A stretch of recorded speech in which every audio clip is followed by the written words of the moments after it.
মানুষ দেখবেন কোনো একটা বিপদে পড়লে প্রথমে অনেক চিল্লাপাল্লা করে, 2, 3, 4, 5 দিন বা বছরও চলে যায়, এরপরে বলে যে আমি ধৈর্য ধরলাম, আর কি করার, ধৈর্য ধরা ছাড়া। আসলে মূলত ব্যাপারটা এরকম নয়। ধৈর্য ধরতে হবে বিপদ আসার প্রথম মুহূর্তে। এই মুহূর্তটাই নিজেকে কন্ট্রোল করলে, নিজেকে ধরে রাখলে, আল্লাহর উপরে তাওয়াক্কুল করলেই মূলত এই ধৈর্যের সওয়াব আল্লাহ তাআলার কাছে পাওয়া যাবে।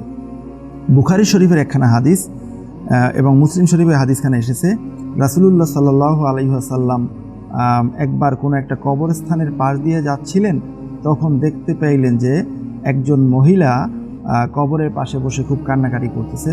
তখন ওই মহিলাকে রাসূলুল্লাহ সাল্লাল্লাহু আলাইহি ওয়াসাল্লাম ধৈর্য ধারণের কথা বলছিলেন।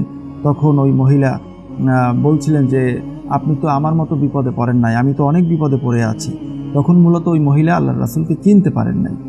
এরপরে যখনই আল্লাহর রাসূলকে চিনলেন, তখন রাসূলুল্লাহ সাল্লাল্লাহু আলাইহি ওয়াসাল্লামের বাড়িতে ওই মহিলা চলে গেলেন যে ইয়া রাসূলুল্লাহ, আপনি আমাকে বলছিলেন ধৈর্য ধরার জন্য, কিন্তু আমি তো আপনাকে চিনি নাই, আমি আমার বিপদের কথা আপনার কাছে উপস্থাপন করছিলাম।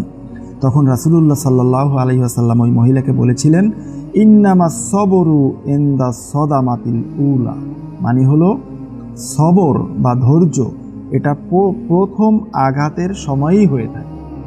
প্রথম যখন বিপদটা আসে তখন ধৈর্য ধরতে হবে, তখন নিজেকে একেবারে হতাশা করে ফেলা যাবে না, নিজেকে একেবারে অসহায় বোধ করা যাবে না, নিজেকে আল্লাহ তাআলার উপরে তাওয়াক্কুল করে ধরে রাখতে হবে।